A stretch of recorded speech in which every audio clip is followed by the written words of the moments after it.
Just put that in halfway through. Yep. And I 100% lost where that video is. Here it is. There you go.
Welcome back to Packernet. JJ Lahey and Jake Schyvinck tonight. Ryan is playing hooky. He says that he doesn't feel well. You can surmise what that means. Jake, you are not in your normal recording spot right now. Nope. Tell us where you are, because I'm so freaking jealous, and I wish I was there too.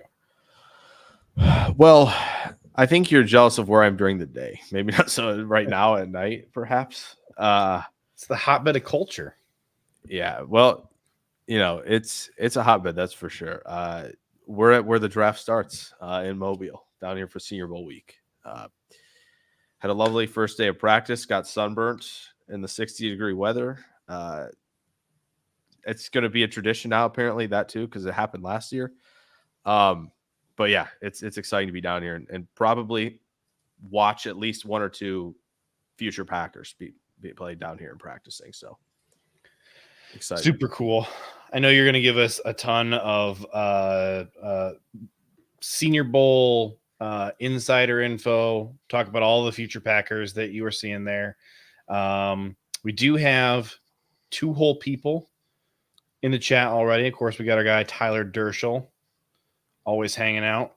Tyler Dershel is challenging my manliness already. I don't know how I feel about that. We're going to be talking some Packers defensive coordinators as well, if that sounds like fun to you, Jake. Sure. Hey, we got Goose in the house. There we go. This will be fun. There we go.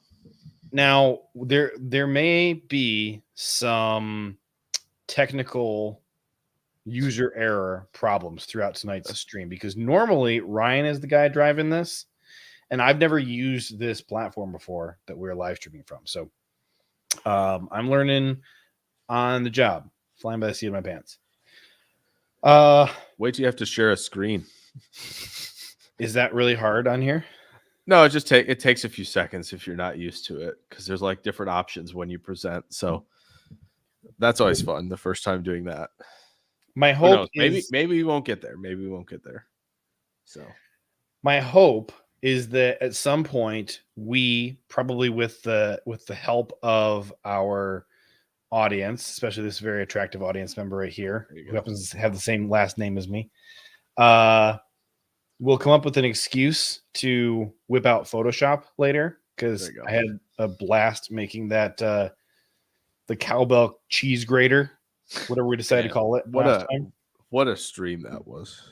Dude, that was a blast. So much fun. Goose is not happy with Mrs. Lahey. Goose. Well, Jake, do you have some Senior Bowl stuff that you're just dying to share, or do you want to hop into some defensive coordinator stuff first? Ryan already made the decision. He made the executive decision. All right. Jake, tell us about the single most exciting Packers prospect you've seen so far at the Senior Bowl. I don't want to do the easy answer, but I feel like I have to. I was just talking about, but Quinyon Mitchell from Toledo he's that dude. He is that dude at corner. Many were worried about maybe not being able to handle things in man coverage. Did that fine today. Erased dudes in 1v1s where it's hard to win as a corner because you have an entire field to run wherever you want as a receiver, do a 5-second route, do 3 different double moves without, like, it's nonsense a little bit, but we break it down anyway. But like Quinyon was excellent. He had like 3 PBUs in the team stuff, rather, and not to mention even the 1v1s where I say he did phenomenal. It felt like a day where a lot of guys who's just like, yep, you solidified round 1, shut it down. Like he could easily just shut it down for the week, and he's going round 1. But I feel like he's going to come out and compete tomorrow and Thursday, which is exciting. Like he is right now, quintessentially, if you're feeling down about like Cooper DeJean probably not making it to 25, this is your next guy to move on to, and then be heartbroken when he's not there at 25. So might as well just enter this phase a little bit and enjoy the Quinyon Mitchell phase at 25. Personally, let me ask you this. Let me ask you this before I unveil my plan for getting Cooper DeJean to Green Bay. Tell me this: can you recall on a per pound or per inch basis a stronger defensive back than Quinyon Mitchell? A stronger one? That's a great question. I mean, Cooper's pretty strong, I will say. I mean, he's got the frame, but man, that's tough. Because it's just there's so many like savvy coverage players, and there really aren't guys who. Because he's like he's all muscle and he's mean and he's like my height. The name isn't coming to me. I mean, J.C. Horn was like that in college for sure. It hasn't obviously translated to the NFL at all. But he was definitely that kind of player who was just kind of in your face all the time. Loved playing press man, but like there's really not much. There's really not much else to say about Quinyon coming in here and just basically saying like this is my show. Enjoy being a secondary character this week. Here's my plan for getting Cooper DeJean to Green Bay.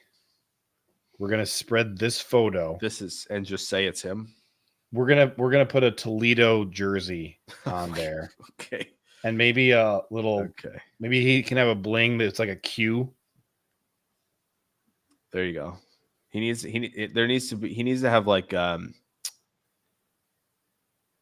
there needs to be like a poster in the background that says I support Brian Ferentz, and then you're fully in. Then there will be no doubt. I got my guys mixed up halfway through. I started talking about Quinyon Mitchell, but yeah, it was my Cooper DeJean plan. Yeah. No, I figured it was just a nice little transition, Jay. So I'm just gonna go both of them. We're gonna do it twice. We're gonna Photoshop. One is Cooper DeJean, and one Ryan says Cooper's looking pretty tan. Ryan, shut up, Ryan. That's funny. That's really good. Here we go. I skipped Tyler. Jake, I was not a big fan of Kalen King. The games I saw him in, did he show out today? No, it looked like more of the same from the 2023 season. It's just it hasn't been the gear he found in 22. He had a couple good reps today in the 1v1s, but everybody's gonna kind of remember like end of practice for King and the national team was kind of like offensive player call it the defense. They were like offensive player call it the defensive player you want to go up against. And so Tez Walker from North Carolina says, I'm going to go against King. He beat him both times. And I know it's not easy for the corners to win those 1v1s, but it just looks like he is either kind of just whiffing a little bit when he's in press. He just doesn't have the speed to run with some of these guys. It just has not been a great 2023 and now starting to be a draft process for King. There you go. I don't know, JJ. I think you're getting the hang of this already. It's the first one. It's the first, time using StreamYard. So I learned very quickly if there's an opportunity to goof off and make stupid jokes. That's what Derailed is for. That's what it's for. So we're here for that. You were talking on your Monday podcast, about Spencer Rattler, that he was looking good, and I'm like one of the biggest Spencer Rattler doubters out there. So, can you talk about what you have liked from him? You mentioned that his issues with maturity seem to, by the reports you've heard, seem to be a thing of the past. Can you? It sounds like that's that? the case. Yeah, it sounds like that.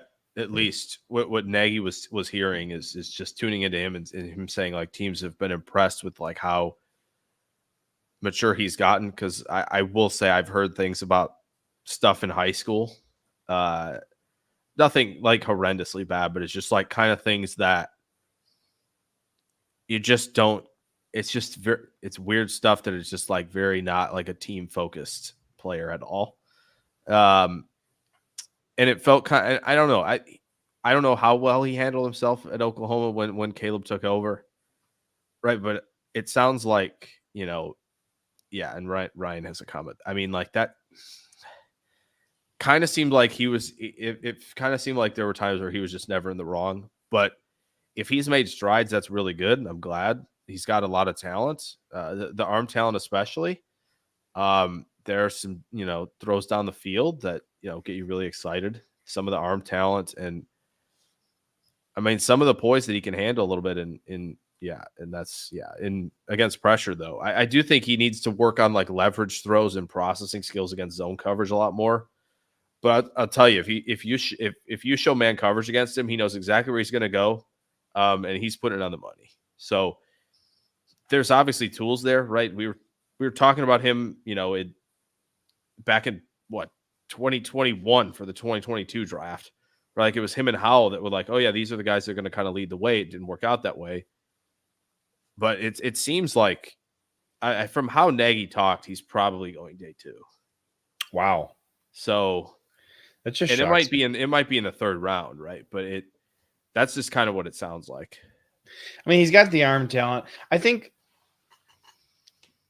and obviously this has changed. Like he's played 2 years at South Carolina since then, but like, at the time that he transferred, it was like it had been a long time since I'd heard anybody, talking about the BS about like, well, I'm not sure how much X player actually likes football.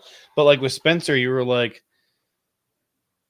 that actually feels like it fits here. Like it doesn't feel like actual football was what he liked. Seemed like he liked the attention and, right. And the idea of being a quarterback, probably. Yeah. But I mean, he's put in 2 full years at South Carolina, and like you said, seems to have matured a lot since then. I know really quick his game against Clemson last year, where they like went in there and said, "Yeah, playoff." I don't think so, right? Like they just went in there and just handed it to him. That was awesome, and like that kind of statement game is really cool to see from a guy like Rattler. So now I have to figure out how Ryan does my pay counter.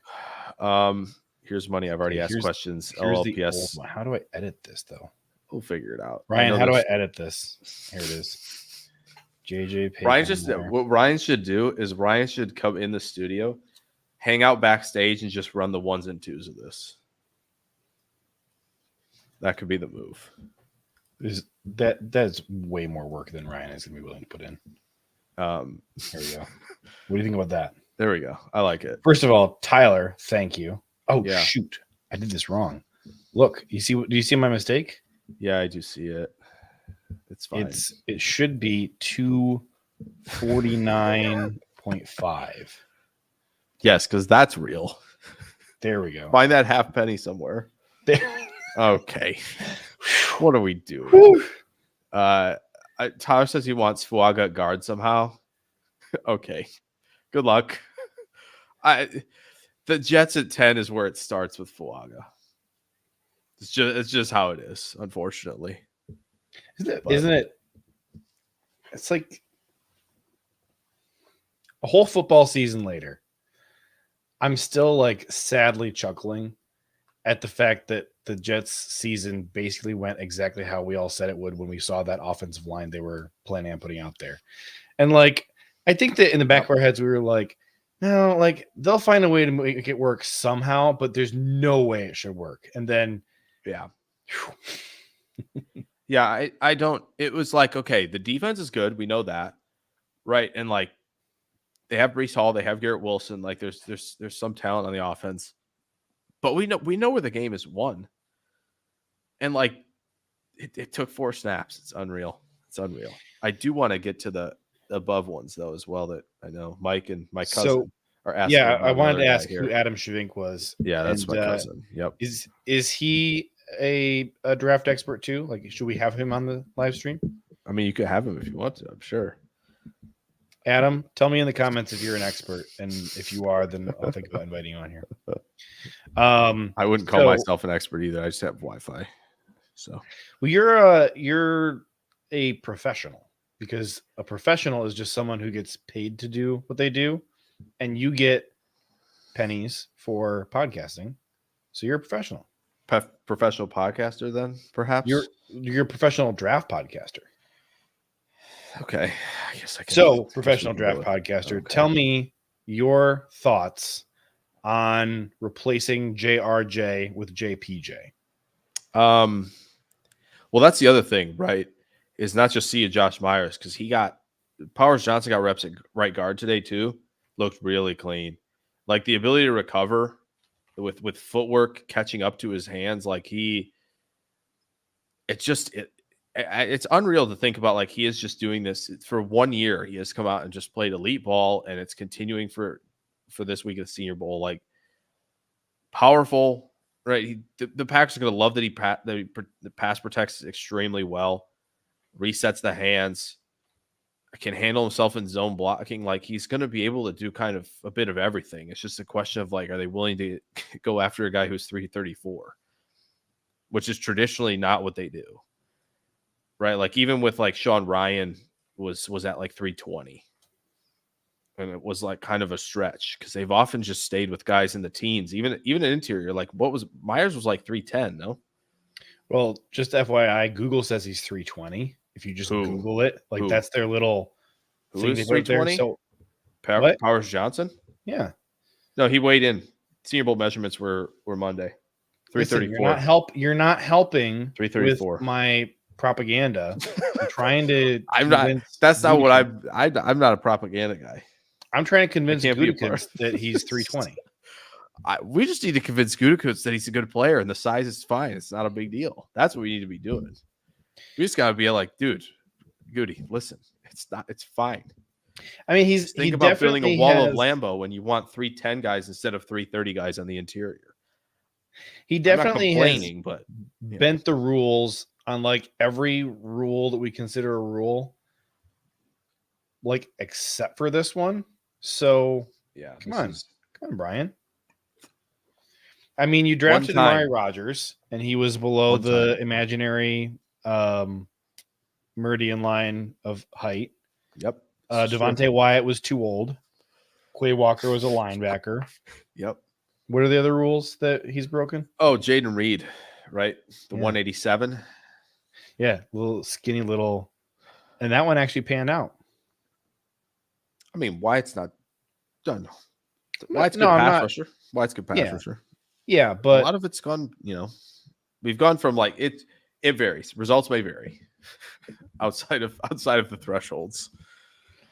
And I think that defensive lineman is more similar to offensive lineman than wide receiver is, anyways. So yeah, probably.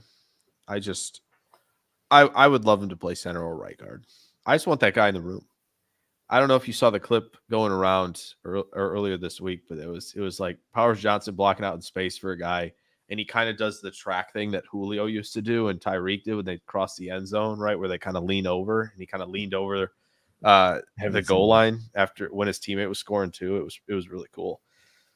Just seems like a guy you want to have on your team. Sounds like fun. We need some slobs on the offensive line. All our guys are like way too clean cut to run block. You need some smelly guys with a neck beard. if you don't have one of those guys, you Yeah. can't run block. Everybody knows that. Right. No, Packers are just like, listen, we're just here to find a way to get Aaron Jones big gains. We're more worried about protecting our QB. That's it. Like, have you seen John Runyon? Like that dude could be like a portfolio manager. Oh yeah. Which explains why he's a terrible run blocker. These guys are too nice playing on the O-line. All right. Who else did you like at the Senior Bowl? Well, it was good. I'm glad that Mike and Adam both brought up Jackson Powers Johnson to talk about him for a little bit because that he was definitely somebody who had a really nice day. There are a few receivers I think that stood out. Ricky Pearsall from Florida looked natural as a separator. Roman Wilson looked as smooth as ever, and he looked pretty speedy too. Even he's 185. He's probably going to play slot receiver, but made some tough catches, and just looked natural. I haven't watched Ricky Pearsall at all. I like him. He was someone on, when you're on the broadcast film, you're looking at him, you're like, that's a pretty small guy. And he came in at 6 foot and he looked a lot taller today for some reason. No idea why. Don't know what's going on with TVs nowadays, but like he looked tall. He was like 6 foot. He's like 193. So it looks like a guy who can't run block if that's Pearsall. I mean, that is the least run blocking looking dude I've ever seen. Could be. It could be. This is like Josiah DeGuara plus. Well, I'm glad you brought him up. Why? Oh, we'll get to it. No, tell me because wherever I was going with this is dumber than what you're gonna say. I was gonna say, Ben Sinnott from Kansas State can do everything. Run block from an inline wide tight end position, run block from a fullback H-back spot, catch a football, run nice routes, make tough catches. Like he quintessential does everything tight end. If they want their DeGuara, go get him. He's 6'4", 254. He's not a small guy either, but he can do everything. And he had a really strong day today. I think he's easily the best tight end here. And he might be the best tight end in the draft, not named Brock Bowers. Genuinely. You weren't kidding about how hard it is to share a screen on here I know. It's kind of a pain. Like I'm trying to do like a cool, like you say a guy and like 5 seconds later I put his picture up on here. Yeah, it's tough. That's why like when I do the streams, I like have like, oh, I'm gonna bring up this guy. I have to have it like right there. Like I have to have like it in like a folder with pictures all in a row, like where they need to be because it is tough. But he had a great. Sinnott really liked the player. I feel like everybody wants to draft him in mocks, and understandably so. He just does everything well. He's like what you want. Like, this is what we want Josiah DeGuara to do. It's like, okay, this is him. That's it. There he is. Goody, do your thing. Although I think he probably feels comfortable with the tight end room, but do you think we're gonna get like plenty of speed, right? If I share these clips, might be. You might, yeah. It's very possible. Well, I don't want to get us demonetized. It's like, all right, we're gonna bring up highlights. We are Jay's like, we are ESPN now. But I came in thinking like I think he was the best tight end in my superlatives pod yesterday. Like it seemed just an easy call based on who's coming down in Mobile. So that was an interesting offense that they ran in Kansas State because they got like this multi-quarterback situation, which I don't know. I thought that Will Howard threw it just fine, but then they insisted on pulling him anytime they wanted to throw the ball. And it was like one of the worst pass blocking offensive lines I've seen in a while, but they made some work running the ball. Yeah, Cooper Beebe, road grader, for sure. And Sinnott was definitely a part of that too. So, yeah, I liked him a lot. I think, I brought this up. I think Max Melton's a Packer, ladies and gentlemen. I think he is. Genuinely, there wasn't like one guy that stood out more than him as like that's a Packer. Just looks super fluid as a corner. I think he can play slot, can play on the boundary. Played tough, and I love the demeanor today. Like he got beat, and corners are going to get beat in the 1v1s. That's just how it goes, right? We mentioned already. The wide receivers have infinite space to work with, basically. And, Melton gets beat. He's like, all right, no big deal. We'll get the next one, and then he gets the next one. And just has the type of demeanor to play corner that I would want. And I think Goody will want it as well. Currently a 4th round projection. Highest he's been ranked is 64th overall. Melton or Sinat? Yeah, Max Melton. Wow. Okay. So this is probably our 1st round pick. No. Hold on. 2nd round pick. Hold on. That I could see that. Their second round pick. I could see it. Big 10 guy that people think is drafted too early. That's fine. We did that last year. We're good. We'll do Rutgers that is basically Maryland. Yeah, same thing. No problem. 2023 star recruit. He is in 4% of 1st round mocks. He's in 1st round. That's crazy. Maybe it was early. Of 1st round mocks. Yep. Maybe it was early in the process that he was doing that. Maybe he was consensus number 331 back in October. Wow. And then mid October, I guess October 7th, he shot up to about 104, and he's basically stayed there. Okay. Ever since. He's bounced between 100 and roughly 70, between 70 and 100 ever since. I buy that. Yeah. But yeah, 4% of 1st round mocks. Yeah. I think he's quintessential Packer right now.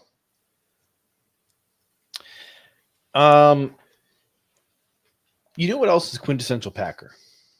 Drafting offensive linemen who can't run block and drafting wide receivers who can run block.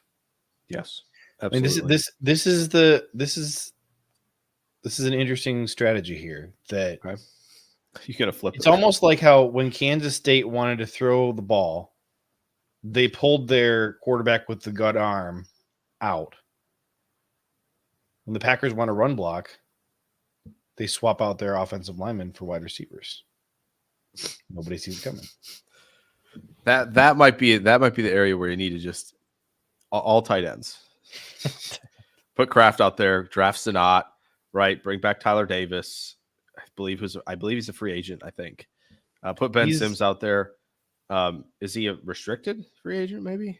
I'm opening my spreadsheet. I thought he was. Maybe he's not an unrestricted one, but I thought he was listed under the UFAs. No, he is he's a different thing. He is exclusive he's unrestricted. Oh, he is. DeGuara and Davis are both unrestricted, and then we have 5 tight ends who are under contract right now. Still 5 tight ends under contract. Well, I ain't worried about. I'm counting Henry Pearson. Yeah, Sinat's better than all of them not named, Musgrave and Kraft, I think. And what else? Maybe he's better than them. I don't know. Drafts a lottery anyway. But that would be fun to be in, honestly, 13 personnel with Musgrave, Kraft, and Sinat would be sick. And Watson's the only receiver out there. Oh, can you imagine the possibilities? You have enough speed to open up the field. Musgrave and Watson. That's sick. I hope LaFleur's listening to this. Bold of you to bench Bo Melton. Listen, sometimes you got to make tough decisions out there. Can't be out there on every play. But he might, for half the games that Watson's out, then it will be Melton who is in that spot, basically. So, you got to have, he's the contingency plan when we're in 13.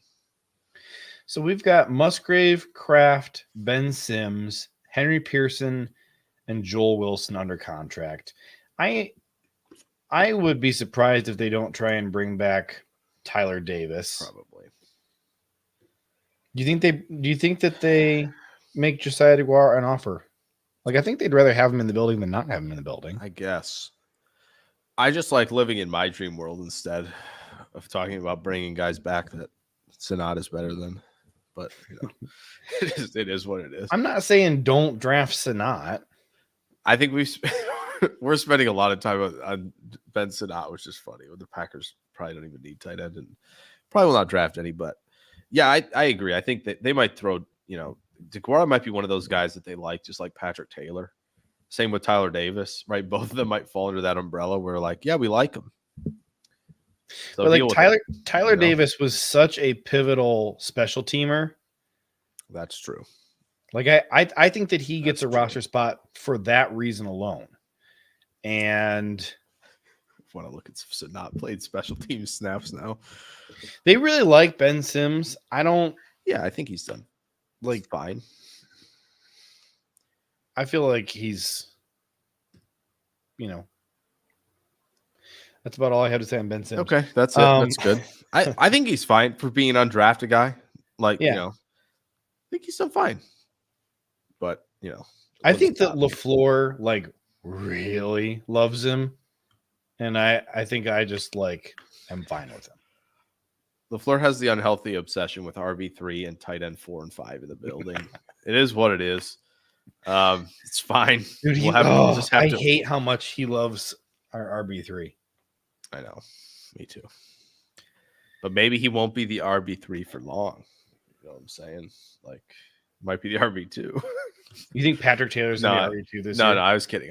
But, the draft, the running back class isn't like the best. No, it's a bad running back class. I mean, and Brooks tearing his ACL really hinders it too. Because obviously Edwards, Henderson, Devin Neal, Taj Brooks, all these guys going back. It was very tough. I'm really interested to see what the heck Edwards does this year. Because he's just been like living under Corum's shadow this whole time. Yes. And I think every single person out there thinks that Edwards not only like clearly can be a bell cow back, but like thinks that his NFL ceiling should be higher than Corum's. Am I wrong about that? I don't think you're wrong to say that people think his ceiling is higher, and I can certainly see a scenario where that is the case. But like my guy needs to like use these two things right here. These are important to use. And like when they're running duo and he's running into the back of the O-line, it drives me up a wall. And it further drives me up a wall because it doesn't even matter that he has done such a thing and he can score anyway. That's why people are like, well, the ceiling is extremely high. Because yeah, it is. Because if the guy develops any sense of processing or feel running between the tackles, the rest, whoever drafts him, the rest of the league is in trouble. Because say he goes to Miami and he figures out how to, good luck. I don't want him to go to Miami. No, have fun with that. Edwards and HN. Like he has to figure that out though. Because it's going to be a lot tougher when it's not Washington's run defense. All right, I got something for you. Okay, what do you got? Donovan Edwards elusiveness rating. Why do I feel like? Give me a guess. 89. What'd you say? 89. The highest it's ever been was in 2022, and it was a 72. Okay, I knew it wasn't over 100. In 21 and 23, it was low 30s. Yeah, I was gonna say this last year was probably not great. It felt like him and Corum were never breaking tackles.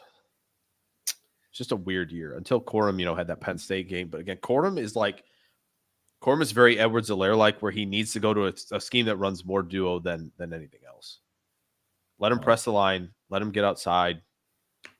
Let him use the jump cuts. Some people would say Edwards-Helaire like means McDonald's employee. Some people might say that. Some people might say that. Some people named JJ. Well, do you want to talk defensive coordinators? Yeah, that sounds good. If people have other questions about Senior Bowl players, you can still put it in the chat. Well, we've had 10 minutes without people for sure. Yeah, putting anything in the chat, despite the fact that the viewers are still up there. We're either putting them to sleep or we have exhausted their interest in the Senior Bowl. It could be. All right, I know I have over 4 hours of interest that I could put into a single thing, and I doubt people will be listening to it. So I get it a little bit. So here we go. So Snoop for this Dogg coming knows in ball. clutch. Yep. He knows ball. All right. So I've got the list of candidates, and let's talk about the guys they have interviewed and then the guys that they are reported to have interest in. Okay. And our thoughts on these guys. So first of all, the 5 interviews, only 4 of them matter because Bobby Babich has now accepted the Bills defensive coordinator job, so he's out. They've completed interviews with Christian Parker and Brandon Staley, requested interviews with Denard Wilson and Zach Orr. I think they've completed the Aiden Durd interview as well. Okay. So those are the guys. So let's talk Brandon Staley first, I think. Okay. Because that was the first one that happened. Rate your enthusiasm for the potential announcement of a Brandon Staley hire. Like out of 10, I'd say around 4 or 5. But I think enthusiasm doesn't necessarily mean like that I super dislike the hiring. Because like I do think there are games where you look at his defense and he goes, "Oh, they figured this out." Like like the 2022 film that he put out with his defense against that Miami offense. That's clinical. Absolutely clinical performance. Took away pretty much everything over the middle of the field, even with, I would say, pretty below average linebacker play.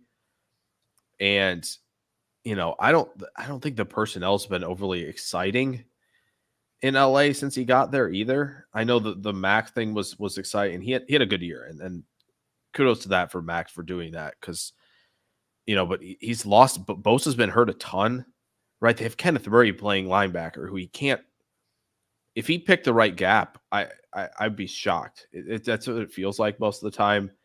They're getting fine corner play, and like Derwin James just did not have a good year either. So I don't think the personnel was necessarily bad, and he was also the type where it felt like now it's just, okay, how much is he doing now to try and get everything else, keep it afloat?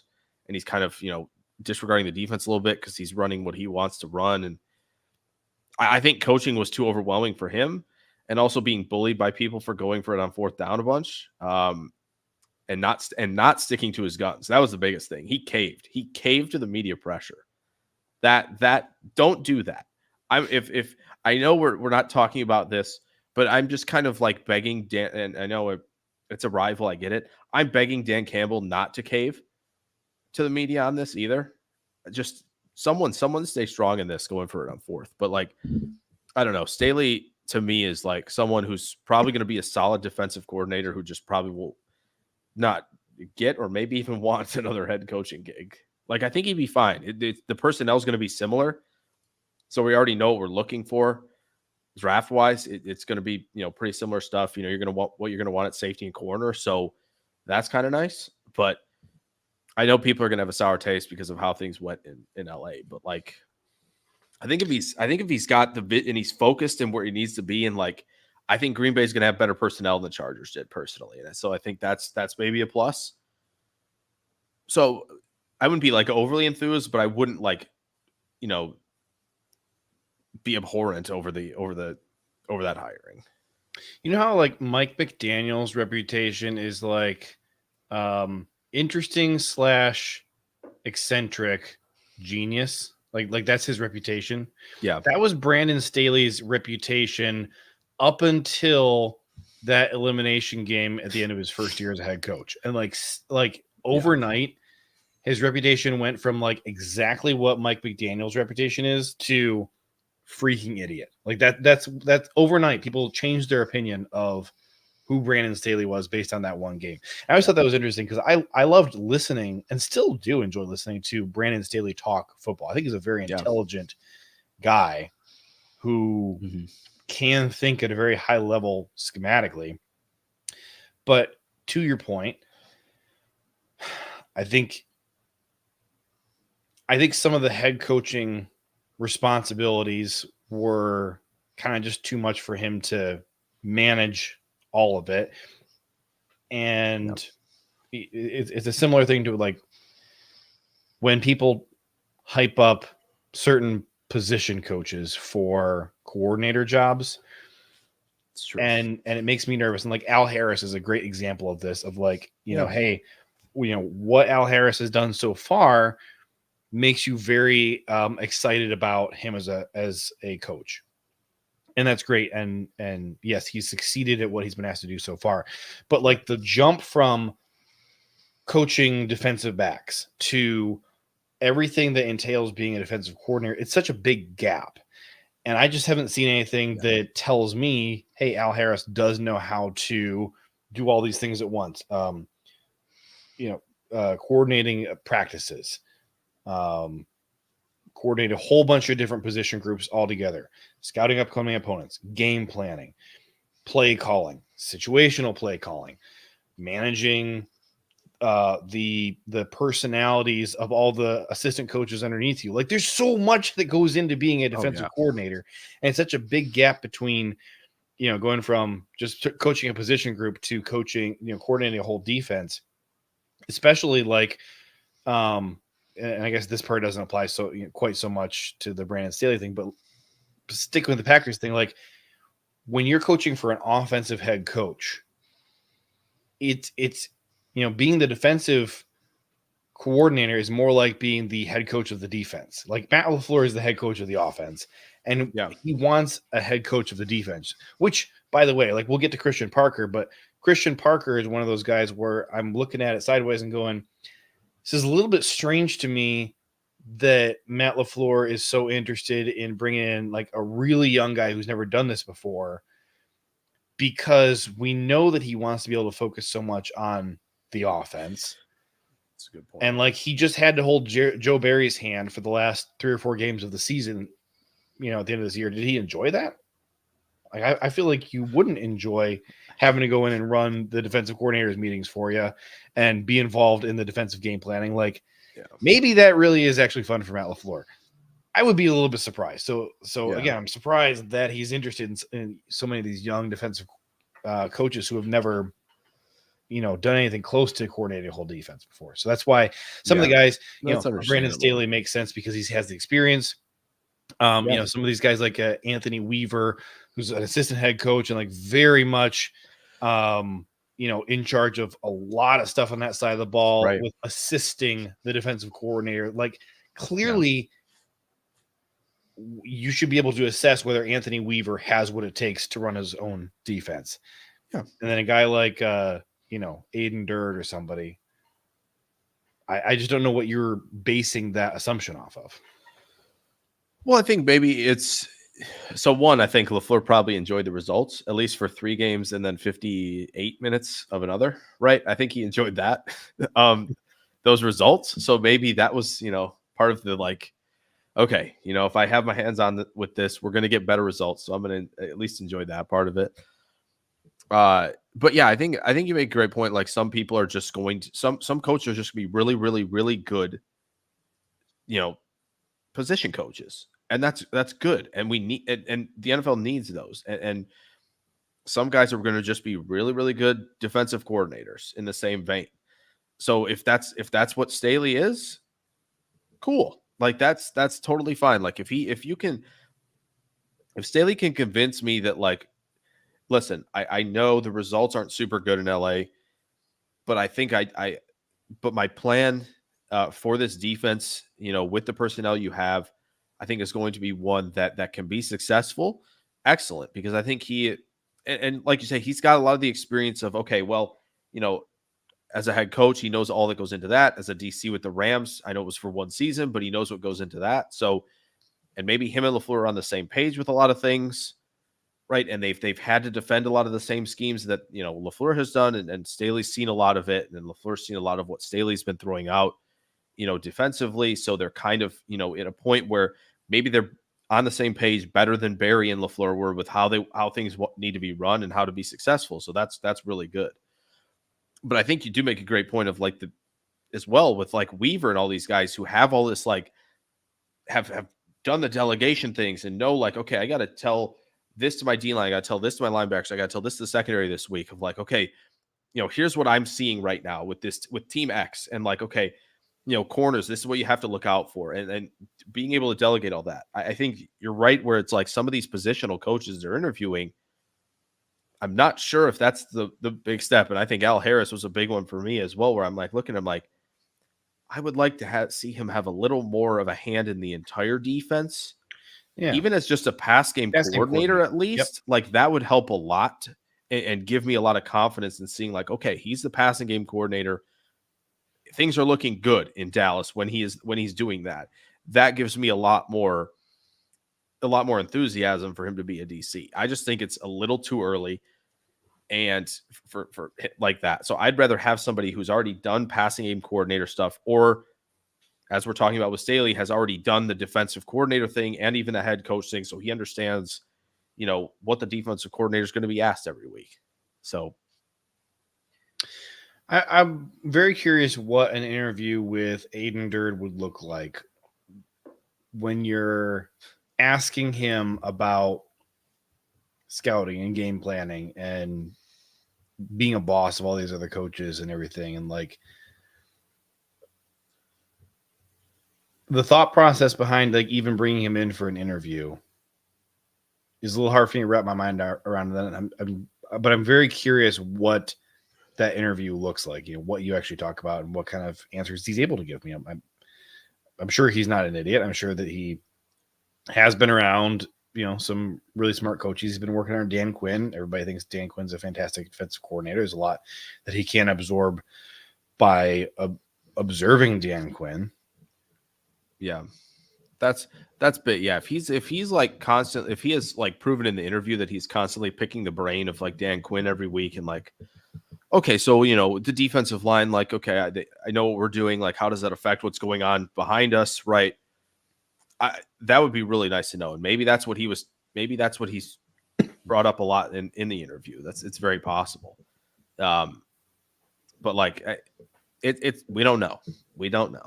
It's, we can only hope. That's if one of these guys who's not, been a DC or a passing game coordinator is hired, it's got to be like, all right, well, they must have impressed with something. They must have been like, yeah, I'm picking the brain of this guy and this guy and this guy. And like, I've been listening about everything. I have zero confidence in that because Matt LaFleur hired Joe Barry. He hired Mo Drayton. He hired Sean Menenga.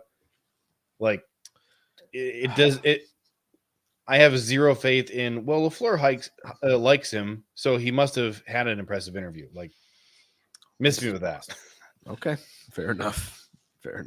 I hate to be a downer, but actually, no. I like him. No, you don't. I like being a downer. Ian asks, let me pour cold water on the hype train right now, really quick here. Ian asks, who's but it's a good reality check, by the way. Best linebacker to draft that can pair with Quay Walker? Would love to have two elite linebackers able to fly and smash. I mean, here's my question first, Jake. Are you looking for another Devondre Campbell, or do you just start with Quay and try and think of the perfect counterpart to Quay?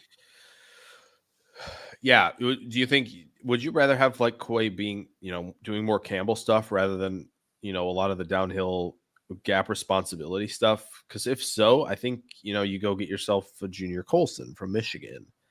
But if you want Quay to be, green dotted and all that. I mean, my answer. I want Quay to be Micah Parsons. You know that. Well, that wasn't part of the question. That wasn't part of the. All right, Matt, I can't help you. Now we need two linebackers. What are we doing? I don't. Then we got a lot of questions. I always admit that of any football position, I know the least and understand the least about linebacker. I've never shied away from that. Oh, same. You can try to guess like, okay, this is responsibility X if X happens to the D tackle, if D tackle, if the linemen are doing certain, if it's zone or gap, and what the technique is for the D lineman, and how we think we see what we're seeing. We probably don't see what we think we're seeing, right? That's the toughest part about evaluating these guys, because what do we gravitate towards when we evaluate linebackers, right? We see the speed, we see how hard they hit, how much ground they can cover. We see a lot of the physical trait stuff, and it's just impossible to know what's going on up here a lot of the time. And like, there are certainly flash plays where you go, okay, yeah, he sees this coming. He knows what's coming. He's closing and making a play. it feels like it's often a screenplay, right? And that's what we're like gravitating towards is like, oh wow, he sniffed out the screen. It's like, yeah, I mean, the D linemen do that too. So it's difficult. And I think, yeah, we kind of love all the traits guys over, and a lot of the traits guys go early, but we overlook kind of like some of the fundamental stuff and some stuff that even I don't understand. And that's why you see, like, if you look at linebacker and just kind of correlation of round to like success, there just isn't any, because maybe even like we are, the NFL is just kind of more like looking at all the physical, the trait stuff, what you see like when you're watching, rather than what is he thinking? Is he getting people in position? Right. There's a lot that goes into it when you have the green dot in green bit. Like, so Well, yeah, it's tough. That's one of the toughest, probably the toughest, like I said, one to eval. I mean, I barely try to understand linebacker, if I'm being honest, because It's a there's so tough many other task, positions that I feel like I can actually speak intelligently on, that I don't feel like I need to wade into the one that I'm a complete idiot about. But so if you got like sort of your adjuster and your bandit linebackers, right? Yeah. Like Quay to me would be the guy that you would want as your bandit, like your rover linebacker, you know, handling some of the stuff that they used to have Za'Darius do back in the day, where he, you know, go line up right over the center and, you know, just wreck stuff. And then you got your adjuster linebacker is more reacting to what the offense is doing and how they're lined up. Yeah. So I think like that's the linebacker I want to go draft, is the guy who's like really gap sound, and like a really thumping tackler, and probably a little bit on the bigger side, I guess, you know? Yeah. Oh, for sure. That is by far the most intelligently I can ever speak on linebacker. So don't ask me to top that. Yeah. But that's what I want. I want a big gap sound thumping tackler. Yeah. So, and it's a good point. Like the people like, and I was one of them. I like Patrick Queen. It came out of the draft. It was clear he needed the Roquan Smith next to him to get everything set, and he could just do what he's doing. Like he could just kind of work more off the ball, stay in coverage, work on, you know, range against the run, like do all these things in space where he can operate really well. And then Roquan's your guy who's just going blowing up plays. Excuse me, YouTube. Disrupting plays and wreaking havoc, you know, at the line of scrimmage. So does Quay need his Roquan Smith? Maybe. If I know Ian just asked, is Patrick Queen a good fit with Walker? Depends on how you view Walker, right? Do you view Walker as the green dot? Then sure. If you don't, then no, because they're both best fit as the same position. So Drew, are you talking about Nick Bolton? Tough. I think Drew's talking about Nick Bolton. Yeah, Nick Bolton was the quintessential, like, Nick Bolton's like, oh, he's not really that athletic. Well, it's like, well, he's just got a great answer to kind of counteract the lack of length he had to get off blocks. He played tough, and he had good flexibility, good change of direction. He could get around blocks, and he was still a downhill thumping player who knew where he needed to be. It's just, it was hard for him to disengage when he, you know, was engaged. And so he found a way around that, and he's playing some solid ball. And wouldn't say he's necessarily like a world beater out there, but he's figured it out, at least to enough to be, you know, starting in that rotation. That, to me, I mean, I still think Junior Colson is still that guy if you're going with, you know, more size at the position, right? Your Edgerrin Coopers and your Jeremiah Trotters are your guys who are playing off the ball. They're playing in space. They're blitzing. You know, they're dropping to cover. They're doing all of those things, and they're not being the green dot. Like Edgerrin Cooper came in, by the way, at the Shrine Bowl. I know he's dealing with injury, but 6'2", 227? Junior Colson. Big. He's big. Isn't he listed like is he listed 247? Is that the guy I'm thinking of?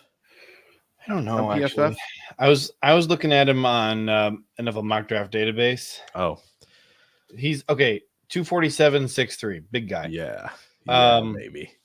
He's right now consensus about a 4th rounder, but I would say do that. It's interesting because he fell in December all the way down to. Gosh, I think that's when I think it's when he got the club on his hand, and he probably wasn't tackling as well with the club on. I bet. So then he jumped. That's He jumped right back up to about 100, and then he was trending toward mid third round. Now he's back down to the fourth round. So, good point. I mean, you'd have to use a top 100 pick on him for sure. I think that's fine. Got a lot of those. Yeah, this is the year to do it. Yeah, we got a lot of those top 100s. Feel good about it. That's probably about all the linebacker talk I have in me. Yeah, I know. I think Drew asked about how did Graham Barton do? Unfortunately, Graham Barton was taken off the roster last week.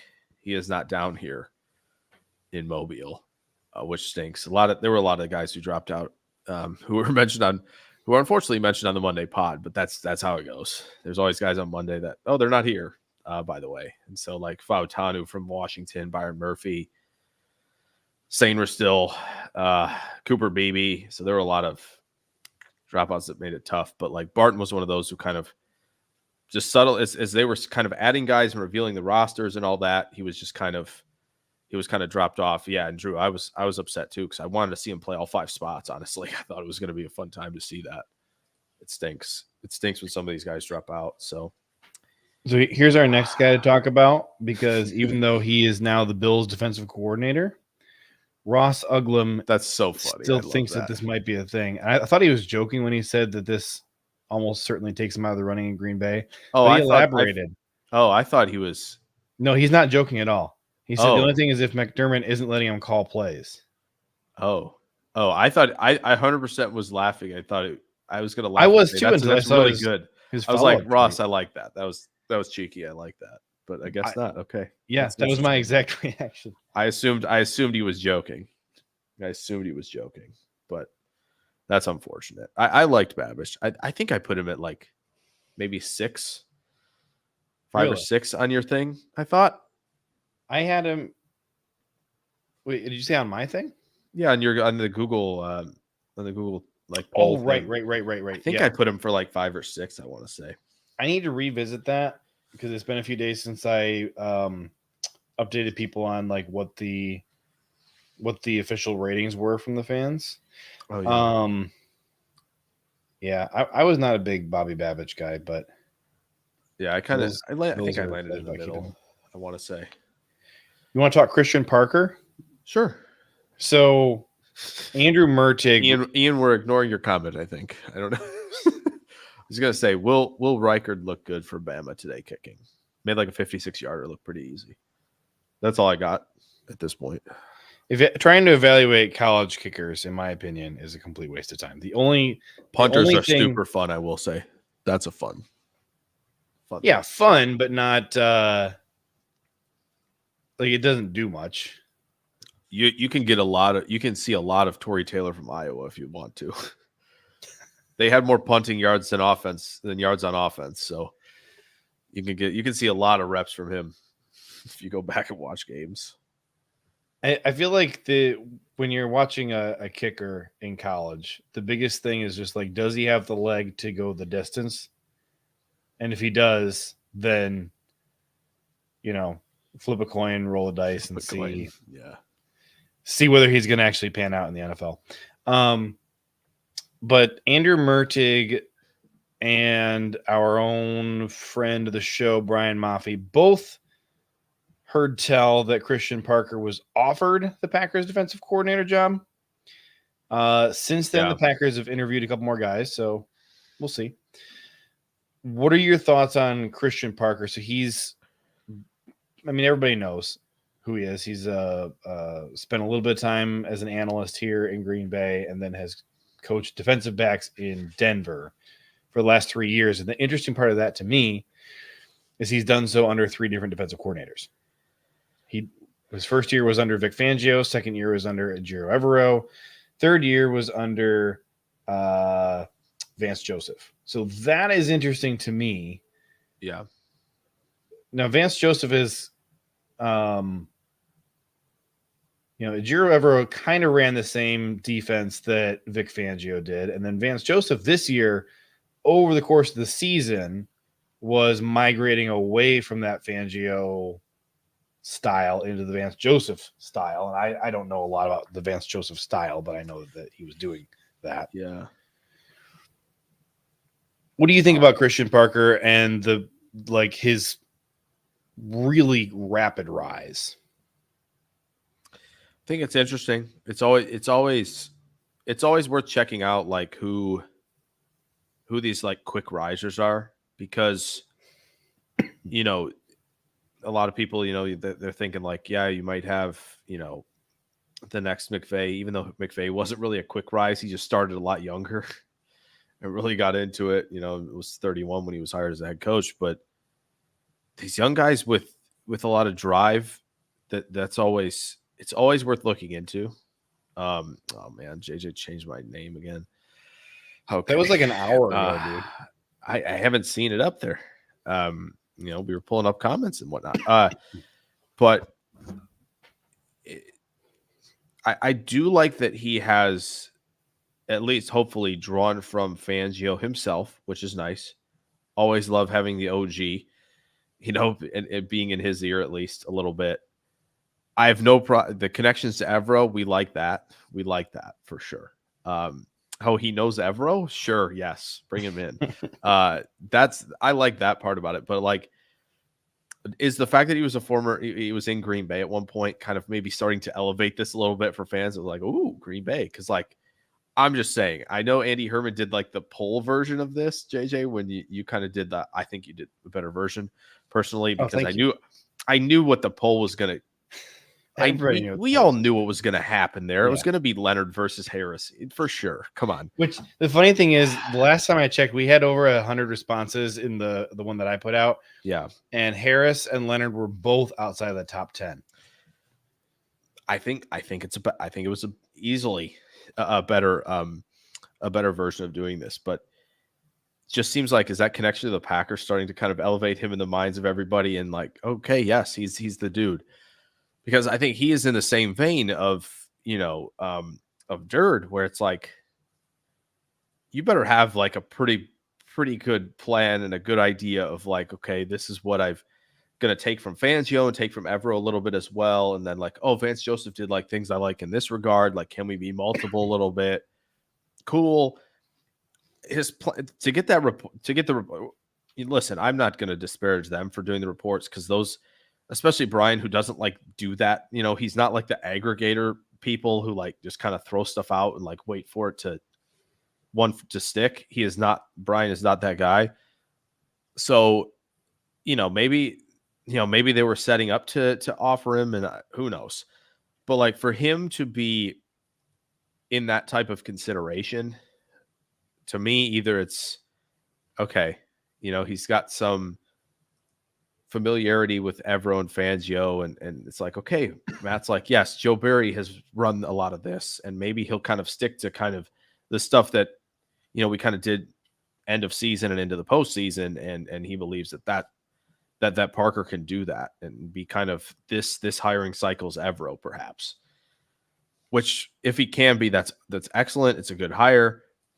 At the same time, you know, I'd like to see a little more experience doing more within a defense.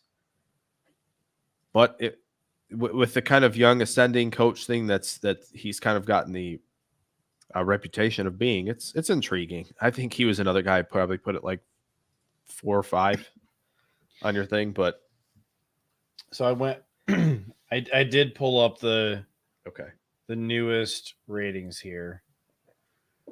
So for a penny, I'm going to add a penny to your pay counter here if you get this right. Okay. I'm going to add it from my sum. Okay. Okay. My 249.5. All right. Who's the number one guy right now? Number one, number two are in a dead heat. Oh, 1 and 2. You don't have to guess both. I'm saying that 1 and 2 are in a dead heat right now. So who do you think is number one among Packer fans? If I were guessing who it is neck and neck here with these top 2 guys. Is Evero one of the 2? Evero is one of them, yeah. Yeah, I figured he was one of them, because I think he was probably overwhelming leader. You should be able to guess who the second one is too.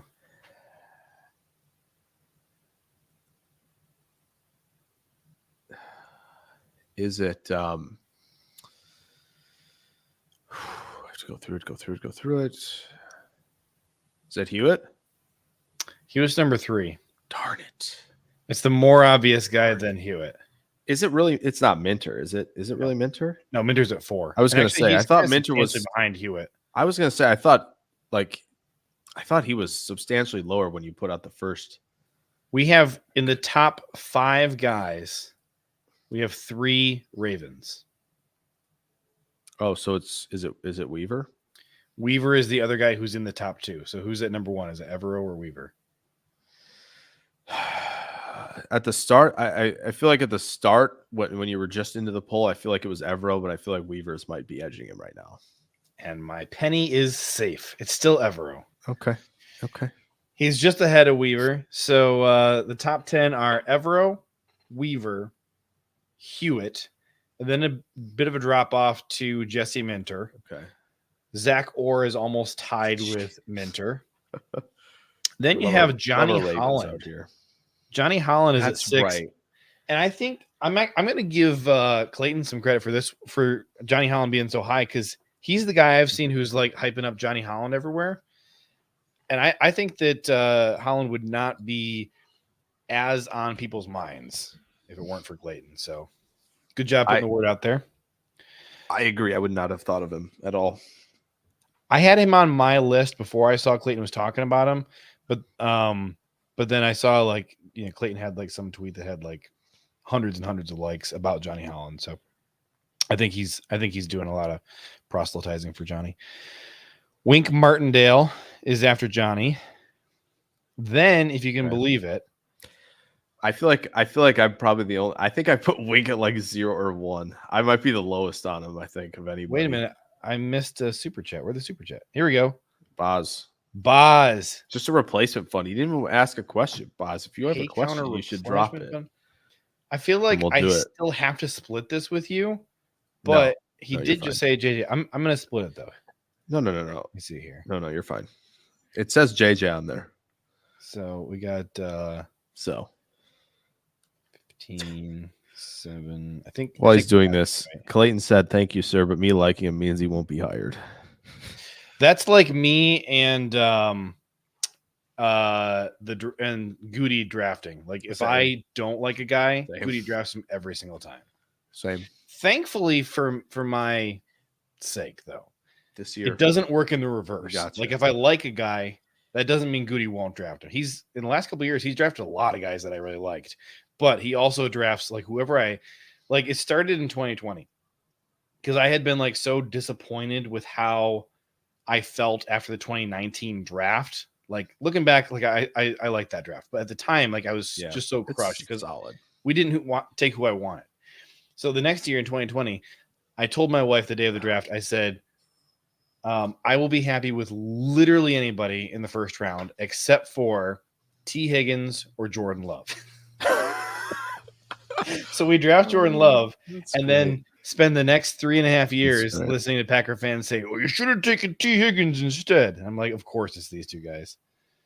I had Pittman higher than that. I would have rather had Pittman than Higgins. Yeah, which Higgins has probably been better. But Goody, I think Goody would have liked the good, really good athlete, Senior Bowl participant player over the guy who didn't test super well at the position. But I was a big Pittman guy in that draft. I remember. All right, I got that. I'm going to go back to the comments. There you go. All right, thank you, Boz, very much. Yeah, thank you. Let's see. Drew says he's not interested in Holland. Oh, dang. Oh, there we go. First off, it needs to be aloe fund. It's too late for the suntan lotion fund. That's true. It's too late, Boz. We have already passed the point of no return there. But it didn't dawn on me that was a sunburn until just now. But when you first hopped on the camera before we started, I was thinking, wow, the lighting in his hotel room is really different from. No, that's funny. It's really unfortunate. This happened last year too. I don't learn from mistakes like this apparently, and there's really simple ones. Like this is exactly what it was worse last year. It was way worse last year. Luckily, I had like a hat that I could just put over the side of my face for the afternoon practice. But then I got this for holding the hand up. So my Oh, hand is jeez. red now too. So Okay, we're just having a great day. One summer. That's interesting that Drew would say that because my hair is definitely not red. No, it's like a sort of a nut brown. Some people have said my beard is red, but anyway. One summer, the AC in my car went out, and I was driving all summer long for work. I was a delivery boy, and so the AC is out in my car. So I drove everywhere with my window down and my arm out the window, and I had a permanent burn on my left arm the whole summer. And the fall rolled around, and I had somebody come up to me and ask, like, do you have like what's that called, like vitiligo or whatever, where not vitiligo, what's when you have multicolored skin? Yeah. I think it is vitiligo, but they asked me, like, your arms are different colors. I'm like, yeah, it's the AC in my car. It's just my arm out the window. So tell me why you're anti-Wink Martindale, because I've always really liked Wink's defense. Is it based on his defense, or is it based on him, the dude? Because I get the him, the dude part. Yeah, it's purely off of like just a strange, awkward, tense exit in Baltimore, and the same thing in New York. Yeah.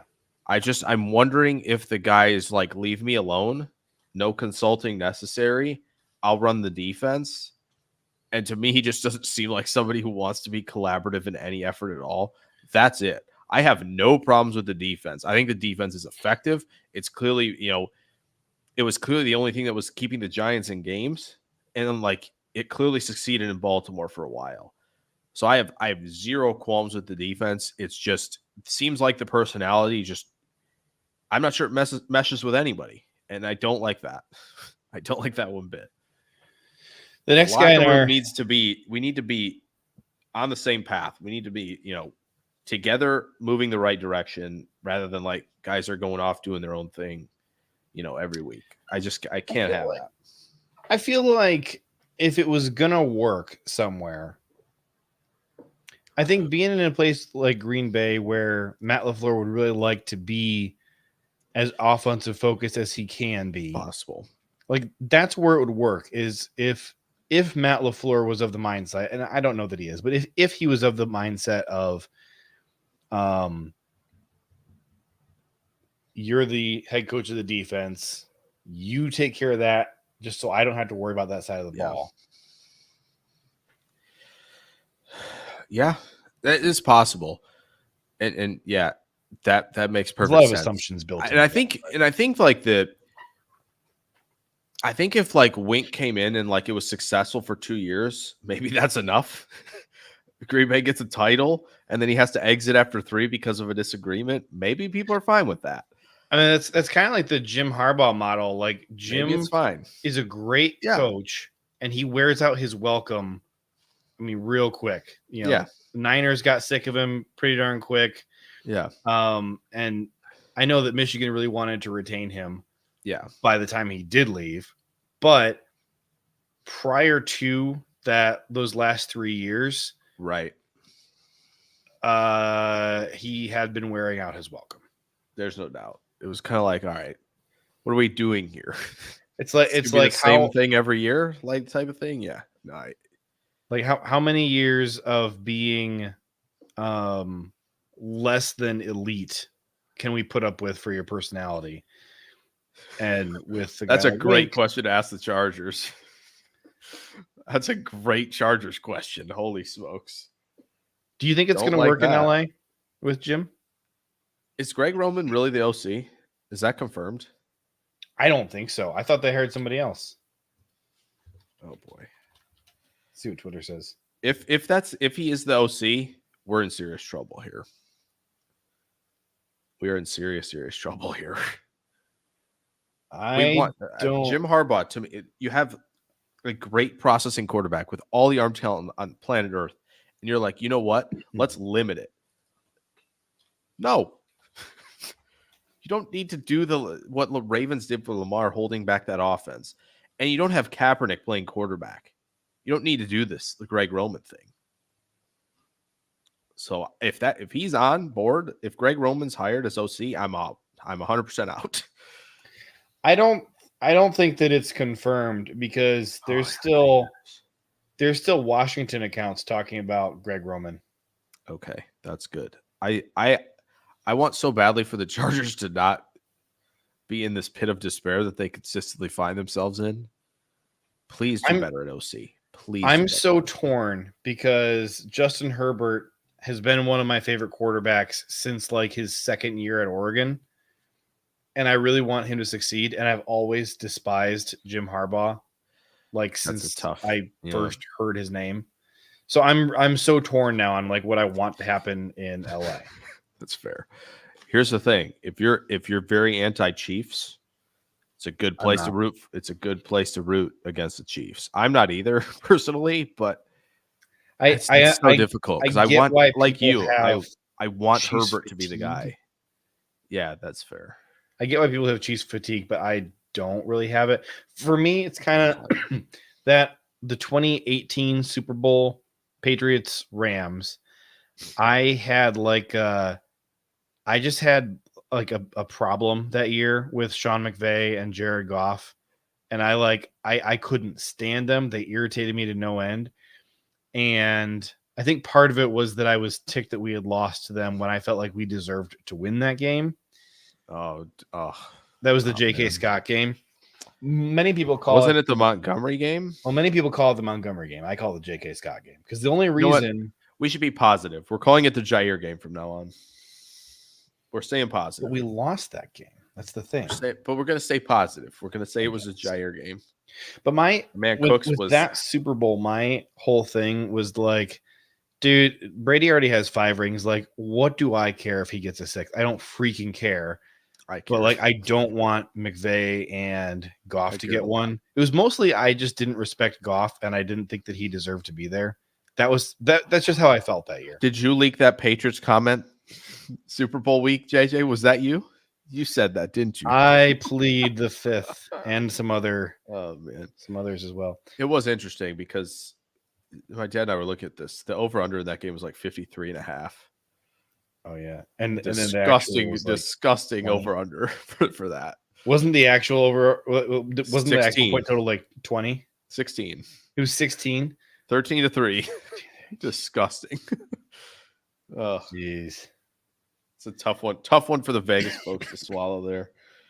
So Drew says it's fun watching Jim Harbaugh lose because he's such a baby. The Super Bowl he lost, he was. I agree that it's fun watching Jim Harbaugh lose. I haven't gotten to see that for a while, so I've not been able to enjoy that recently. Oh, you know he's gonna be so livid the first time they lose to the Chiefs. You know it. He might so be livid. Clipboards flying, headset flying. How could you not call that? Oh, it's gonna be something. What if he goes to LA? And because it's LA and he's got to be, like he wants to fit in LA, what if he finally ditches the khakis? Like, what if he actually gets this is a brand we have to uphold here. We have to uphold this. We can't lose all the traditions that are near and dear to the football world. We have to change. No, he's got to break them out. He can go. There are khaki, there are tan joggers that maybe he rolls out. You could kind of go that route, make them look like khakis, but they're actually not. He's gonna get like the LA flavor of them, perhaps. Yeah, like skinny khakis. Yeah, like maybe that's the LA flavor of them, and then that's the direction we can go with that. It'll be skinny khakis by Under Armour. That's fine. If you have to put an LA flavor on it, okay, but just don't ditch them entirely. All right, round out the last couple guys here. Okay. So to anybody who has not seen the poll that you're supposed to vote in here, you're not ranking them like I want this guy above this guy. You're going. It's you rate each candidate 0 to 10. So you can have two guys with the exact same score, which is why I think it's interesting that Bill Belichick is as low as he is. And I put a disclaimer at the beginning. I said, don't think about whether this guy is available or would come here, just how much you would like to hire him. And Bill Belichick is below Wink Martindale and Johnny Holland and Zach Orr. He comes in at number 8 with only a 5.86 rating out of 10. It's really surprising. Trying to think. I don't think I put anyone lower than Wink. So, or no, that's not true. That's not true. There were a couple that I put 0 on. I had Matt Patricia as a 0. Yeah, that Sean was one Desai. that was. Yeah, Desai. For sure do not want. I got a defensive coordinator who got it taken from him mid-season and was like still labeled the defensive court. What are you even doing each week? Sean Desai is not the lowest rated guy on the list. Patricia should be the lowest. Patricia is the lowest. Sean Desai is not the second or third lowest. There's two guys in between Matt Patricia and Sean Desai. Who do you think they are? Wait, say them again. There's two guys below. There's two guys in between Patricia and Desai. Desai is the 4th lowest rating on here. Oh man.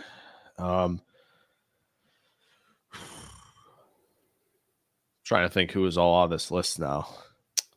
One of them is on TV. Oh, Rex Ryan between. Yeah, I can buy that. I can buy that. Yeah, I'm okay with that. Any guesses who the other guy down there is? Jeez, I'm trying to think because I know I put some 0s out there, and I know Patricia was one of them. So I'm trying to think. This is a guy that people like desperately wanted back when we hired Mike Pettin.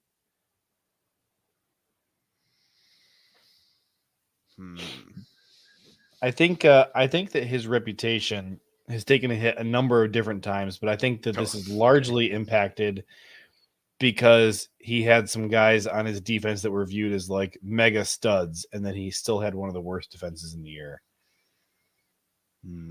for a bunch of years.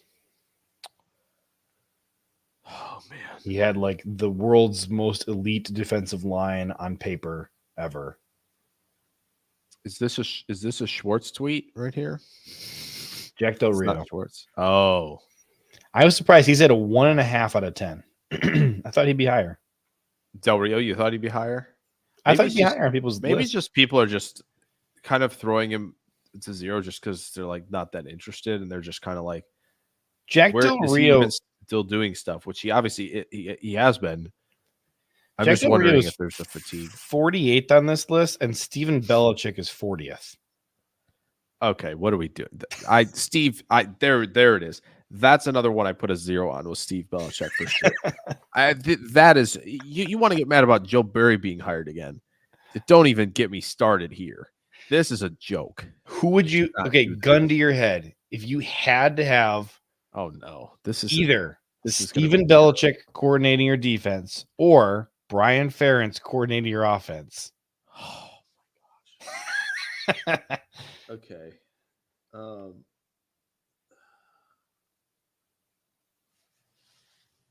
I got to put up points. I can't take Ferentz. I got to be able to put up points.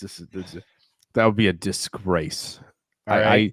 I don't want to have more punting yards than yards on offense. That would officially sink morale to an all-time low. All right. We can't be doing that. Brian Ferentz or Matt Canada?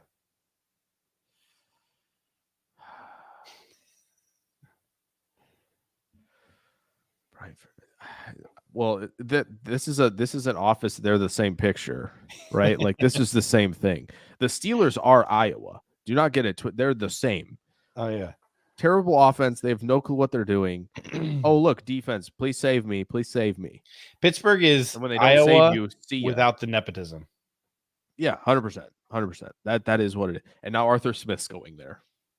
Could you Sick. have sick? Do you see any light for the Arthur Smith Steelers offense? What is Najee doing in that offense? Arthur Smith runs outside zone. That is not Najee's specialty. at all. Najee needs to be a power gap runner. Najee is What are going we to have doing? a career half a season of quality NFL play. I The feel second bad half for of Najee in this 2023. scenario. Second half of 2023 is going to be the only quality NFL play of his career. I feel bad because I was dogging him through 2 seasons. I'm like, we are on Trent Richardson territory here. You are a first round pick. He stepped it up. Love that.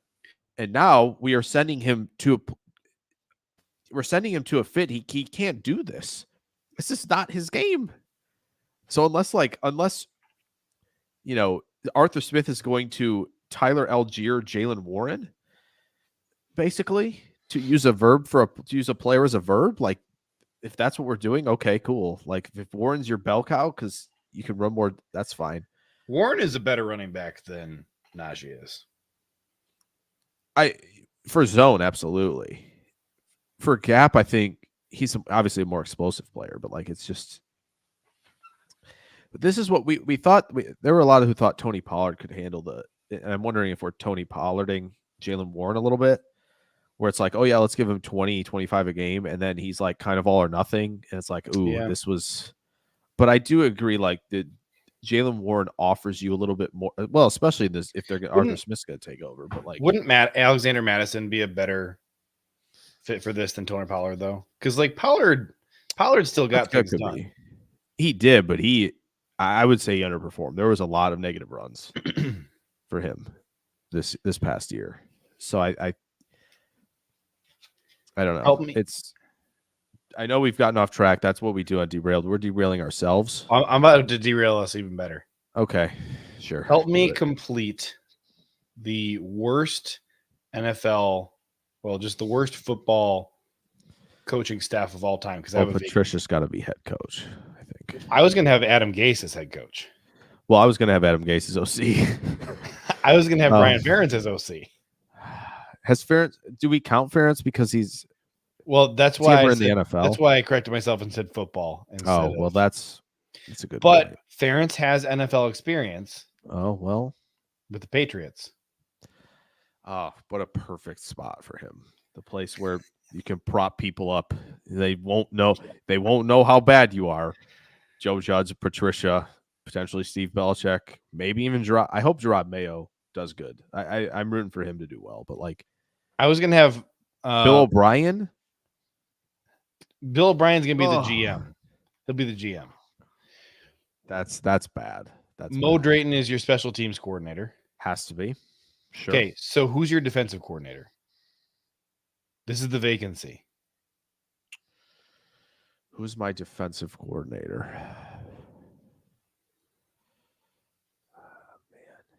Man, I need something outdated. Something like, this would never work.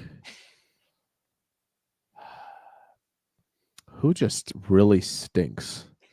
Well, according to the poll, it must be Del Rio, I guess. Wait, hold on. You could go Matt Patricia, but he's not. But like that's only just to like have him in the building. Okay, so because he's not like you put Hugh Jackson as head coach then. Hugh Jackson is the head coach. You could put Hugh Jackson as head coach, and Patricia be your DC then. And then Gase is your OC. Because Hugh Jackson went 1-31, right? So we could do that. Yeah, Hugh Jackson's probably worse than Adam Gase. The thing is, like, Gase was not the worst OC in the world. He was the worst head coach in the world. Yeah. It's true. Yeah, he's not a bad OC, I don't think. Like, Gase is better, like everything. Feels like. You might, because you can't put Gase as OC. Because sometimes he can do okay things. Right. You have to put Jackson or Gase as head coach if you're using them for this experiment. You have to find a DC because Patricia at DC, I guess, wasn't. No, he was. He was bad at Philly. It was bad. But he wasn't awful in New England. Right, but we can't put him under. We can Belichick can kind of be like, hey, buddy, we're doing great over here, aren't we? Type of thing. Like, hey, nice coattails you got there, Bill. Can I ride those? But, okay. Is this not the weirdest career path in the world, though? Patriots defensive coordinator, Lions head coach, Patriots offensive coordinator. Oh, it's very strange. How? Look at Joe Judge's. Yeah. Is it special teams coordinator, head coach, offensive coordinator, co-offensive coordinator, or whatever they called him in New England? Right. And now you see the hesitancy with Steve Belichick. I can't believe he's 40th. Needs to be lower. Okay. What? All right. Last couple guys here. Okay. We do have to talk about Denard Wilson because he comes in at number 9 with a 5.82, almost tied with Bill Belichick. So let's go back. We'll wrap up the show with this. So we have early on here, we had a comment way back when. I'm still looking for it. Somebody was asking the difference between the Ravens coaches. Oh, I can't remember who it was who said that. I'm looking. How far back was it? I feel bad that I can't remember who it was. Because we interviewed Zach Orr, or requested an interview with Zach Orr and Denard Wilson. Once Tyler Dershel at 807. So they need a breakdown of why one of the Ravens dudes are better than the other. I think that's what you're talking about, right? It is what I'm talking about, okay. And for some reason, mine doesn't go back that far. So, oh boy, sorry, Tyler. Jake can see it. I see. All right, so Tyler Dershel wants almost to know. An hour ago. An hour ago, he wanted to know. No, 2 hours ago. Oh no, we're different time zones. Sorry. Oh yeah. It was an hour ago. Okay, so Zach Orr, Denard Wilson, Chris Hewitt, Anthony Weaver, with a special focus on Orr and Wilson because those are the guys we've requested interviews with. Yep. What's the difference? I mean, the biggest difference that stands out right away is just that Zach Orr is by far the least experienced of those 4 guys. Weaver, Hewitt, and Wilson have 12 years of experience, and Orr has 7. So that's the biggest separator right there. Weaver, of course, is assistant head coach and defensive line coach. Actually, he doesn't have 12 years. He has 14 years. Oh, wow. I think that one of the interesting things to look at is the extra titles that are given to these guys. So Denard Wilson is just the defensive backs coach. Okay. Chris Hewitt is the pass game coordinator and secondary coach. So they both coach the same room. Chris Hewitt makes more money. Okay. So of those 2 guys, you'd think Chris Hewitt would be the one you'd want to hire. You would think so because of the passing game coordinator title. I mean, like Denard Wilson is basically the Luke Butkus to Chris Hewitt's Adam Stenovich. Sure. Yeah. I mean, Hewitt's working with everyone, right? And you have. Well, but okay. Wilson is not the corners coach. He's the defensive backs coach. Like they're right. He's defensive backs and Hewitt is secondary. Right. So I guess when you have linebackers dropping into coverage. Yeah, so maybe that's part like Patrick. I think him and Patrick Queen probably need to be on the same page a lot, right? Hewitt and Queen need to. So like Hewitt's basically taking like Denard Wilson's resume and he's like, hey, look at this Patrick Queen cat. He's pretty good this year, huh? Yeah. So like the DB room, like in Baltimore, I know they have Humphrey and their safeties have played really well. Yeah. And like how much do you give credit to both of them for Hamilton's rise? Some probably, for sure. But I think if you asked, the average person on the street, like, how good do you think Kyle Hamilton would be? And when they see people ranking him as like a top 3 player in the draft, you're thinking, well, pretty good, right? And like, probably if you're a top 3 player in the draft class, you should be reaching these accolades in year 2. So that's part of it. But like the Geno Stone development has gone well. They obviously have Marcus Williams, who was really good in New Orleans and comes over. But I think the fact that like they have all these guys meshing well, they're running a defense where guys are passing each other off, right? If you've watched Michigan's defense a lot, they're doing similar things. So like communication is key. So having everybody be on the same page is important. I It's mean, I think almost like both of them are doing a phenomenal job, clearly, because they and whatever McDonald did and whatever both of them did in the second half of that Chiefs game, awesome stuff. 0 points, right? They kept them off the board. They did everything they possibly could for the Ravens to come back and win that game, and it didn't happen. So it's almost like if we could hire some competent defensive backs coaches, then Joe Barry's defense would have worked. it's very possible. I mean, it's very possible. On paper, the Ryan Downard and Greg Williams hires made no sense. They made no sense. Yeah. And I feel like it's the number one reason that Joe Barry's not here anymore is because the secondary couldn't communicate, couldn't pass guys off. And that's the only way his freaking defense works is if you have a lockdown secondary, because you can't be giving them help by staying in nickel all the time, having linebackers helping out in coverage all the time. You can't do that and still stop the run, and we could never stop the run. Yeah. And so then I can't believe we're about to defend Joe Barry at this. But like you get to a point where if the secondary is not communicating, well, forget it. We got to bring more people. We're going to send pressure. We're going to be in single high. Right? We can't handle pass offs in zone. We don't know responsibilities in split field. Right. Well, shoot, we just better bring more pressure and hope they make a mistake then. And then you get into this, and that's where it comes from. That's where you get kind of shredded by the Buccaneers because they know what you're in. That's why you get shredded by the Panthers. They know what you're in. And they got back to the split field stuff, and it looked like finally everybody's on the same page. It's week 17. Like, this is sweet. Like, awesome. But yeah, I agree. Like, it's and part of it, of course, trading away Rasul Douglas stinks because that's a big part of why it was kind of working a little bit and why they're getting better play. You're betting better perimeter corner play, but even when we had Jair and Stokes and Douglas all playing at the same time, you just never consistently had good communication between those three guys and between with the safeties. Like the communication was never there. And I had plenty of gripes with Joe Barry and wanted him fired, but it wasn't for the scheme that he ran. The scheme itself is not flawed. It's the execution. It's the bizarre game planning and indefensible situational play calling. Right. Like, those are the problems I had with him. The scheme, I almost don't care what scheme we run, really.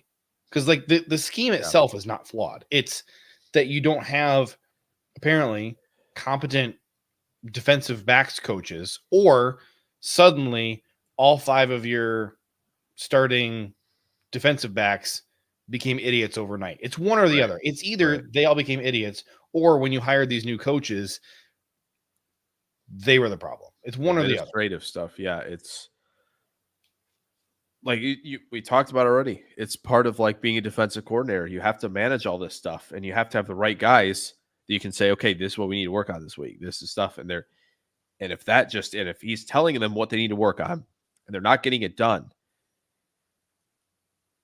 I mean, that part of that has to fall on the position coaches for sure. And obviously the players, of course, for execution errors, but that's a big struggle. There wasn't any kind of we got to stir it up. Barry's got to get in there and be like, listen, this is not working. I don't know what you're doing in here.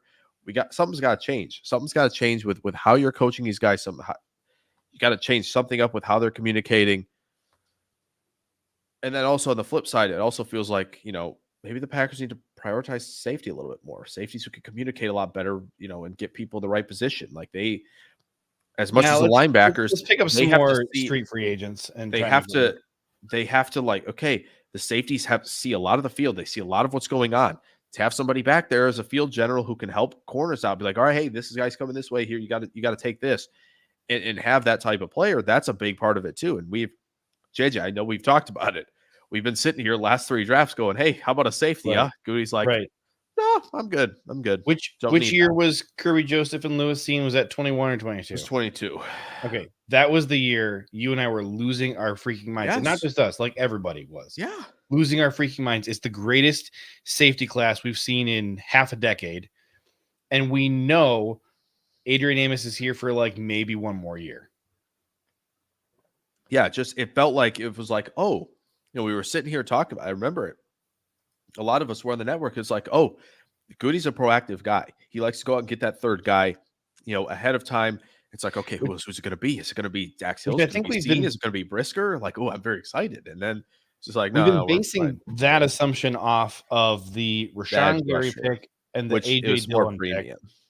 And Dillon's not premium. And that was like the kind of like indicator to me of like, okay, well, Dillon's not a premium position. So to me, like, okay, he can do it with any position. And so why not safety, which I think is inherently, especially in a Barry scheme, is more important than running back to me. So like, I don't know. I didn't understand that. And I think we were all on the same page there. It was kind of like, okay, well, no. Okay, fine. Welcome to Green Bay. We run a safety-driven defense, and our safeties are all street free agents. Can you just imagine if Green Bay was like, I know Goody was kind of like, yeah, we were trying to go up and get a receiver in 2022. I wanted Goody to say, hey, man, we were trying to go up and get Kyle Hamilton instead, right? Like that would have been a lot cooler. It's like, we're trying to go up to get Olave. No. Tell me you were trying to go get Hamilton, and I feel a little better. That would have been cool. I know Clayton was a humongous Kyle Hamilton believer. He was my number one player in that draft. He's my number one player. I liked Jalen Petrie and Kirby Joseph, and I liked Lewis Cine as well, but I think he was like my number 3 guy. I think I was like Hill, then Petrie, then Cine. But Brisker was also someone I liked. But he was kind of in the same vein of like an Amos and a Savage. So it wasn't like it's like, let's draft more guys who operate well in the box and Roberts. Like, no, you gotta get a roof guy a little bit. Like that was kind of all these guys are killing it too. Oh, I know. Kirby Joseph, Jalen Petrie, Lewis Cine is the only bust out of all these safeties. Dax Hill, he'll Kyle Hamilton. They're all hits except for Lewis Cine. And then we were like, nope, nobody. Yeah, literally nobody. It was tough. Have we drafted any safeties since then except for Anthony Johnson? I can't think of anybody off the top of my head. I think we went from Vernon Scott to Anthony Johnson. Was Vernon Scott 2020? He was 2021. Okay. No. 2020 sounds right. But yeah, that's it. And that's 2 7th-round picks at a position where, like, if this is your defense, okay, hello. Hey, and this is the best part, like Ravens defense. What did the Ravens do so well? They had a safety in Kyle Hamilton who moved everywhere, and they had Geno Stone, they had Williams. It's like, that's a lot of resources committed to safety. The Ravens always have good safeties.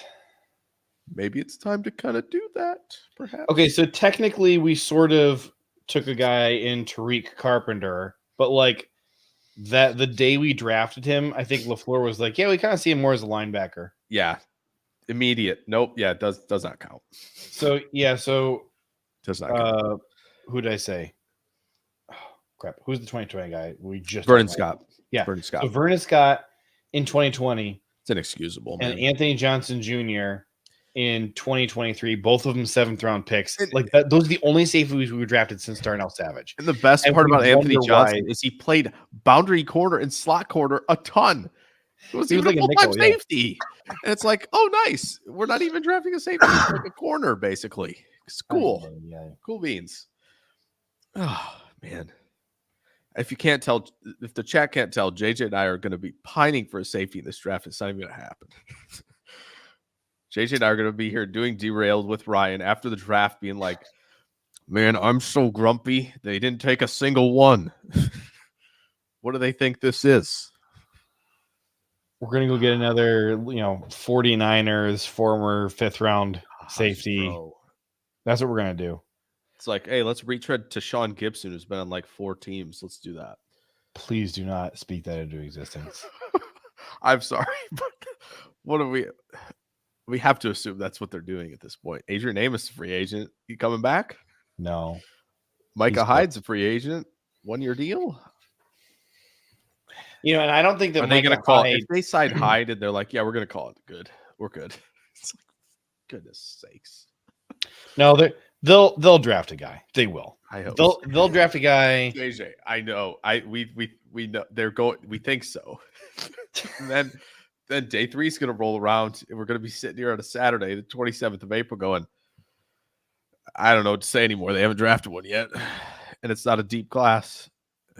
It's All right. There have been a few years where it's like, and I love Goody. I really do. But there's been a few years where there is a position that he like stubbornly is refusing to draft that year.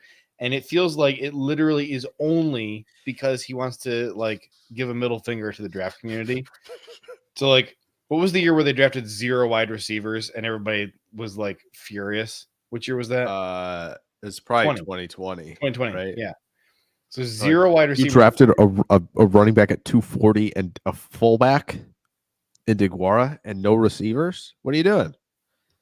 It was great. I was one And of like those people, the greatest like wide receiver class of all time. 0 safeties in the greatest safety class that we've seen in 15 years. Is he gonna go? Is he gonna go 0 tackles in like this tackle class? That would be something. He might. He very well might. The safety year 2021. That was also the year we thought he was going to draft a tight end, and he drafted 0 tight ends. But then it turned out that like none of them were that good. Yeah, it was like you talking about the Troutman year, or are you talking about that was the Isaiah Likely year? You talking about the McBride year then? Yeah, he was 22. like the number 1 guy. Yeah, and like he's Yeah. Great second half of the year for Arizona. He's found in year 2, but like other than that, it's not been super ideal. I think Likely was in that one with him though too. I'm pretty sure. Yeah, it was Likely. So was those 2 and McBride, Dulcich, I believe. I don't think so. No, maybe. I feel like Dulcich. There's another guy with a really similar name to Trey McBride. Oh, Trey McKitty. But while JJ looks it up, Drew is asking if any players are worth trading up for. I mean, I would trade up for Terry and Arnold and maybe Cooper DeJean. Maybe if they got to move 4 spots up ahead of Philly to take Quinyon Mitchell, I'm in as well. I just don't know if there's a player that's worth trading up for that they absolutely need other than those guys. Like, are you trading up for Brock Bowers? No, obviously not. Are you trading up for like a Malik Neighbors? No, even though that would be super fun. You ready to take a trip down memory lane here? Absolutely, I am.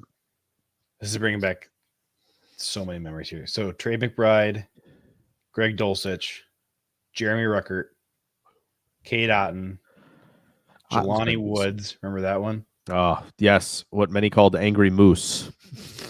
Charlie Kohler. I was a big Charlie Kohler guy. Okay. Isaiah Likely, Jalen Weidermeyer. Oh, lovely RAS card, Jalen Weidermeyer, if you have time to look that up. It was like a 0.32. Yeah, it started with a 0. Let's put it that way. Jake Ferguson. Ferguson's been good. Daniel Bellinger. Chigozie Okonkwo. Yeah. Peyton Hendershot. Oh, yeah. Dalton Schultz. And Grant Calcaterra. Dalton Schultz? Wait, what? Really?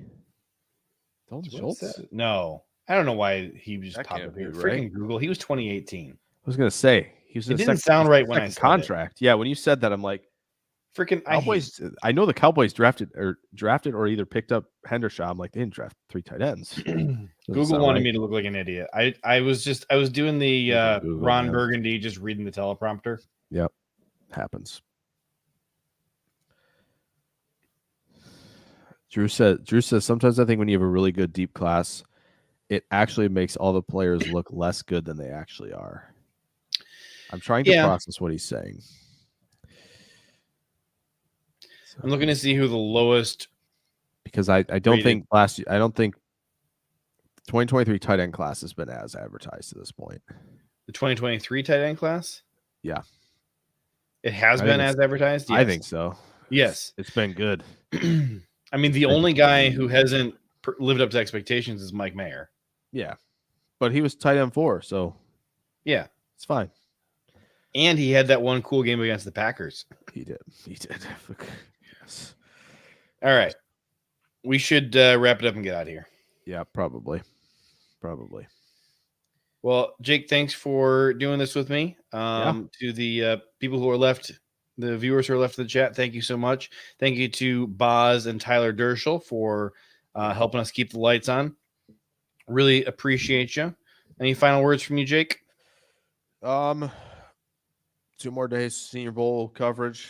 If you want some tweets / video on that, at Jake NFL Draft is a good place to go. I'm going to be trying to get out as many thoughts as I can, and try to focus a little more on the potential Packers guys the next couple days. So if you're interested, I'll be there. Thinking maybe a live show on Thursday to kind of wrap up the practices and what we see them. So that's on the books right now. So if that's things you're interested in, just make sure you're tuned into all the Packernet stuff this week, because I think there's gonna be a lot of talk like this, and DC to be hired. So you're gonna get a lot of analysis. All right. Thanks, everybody. Go Pack, go.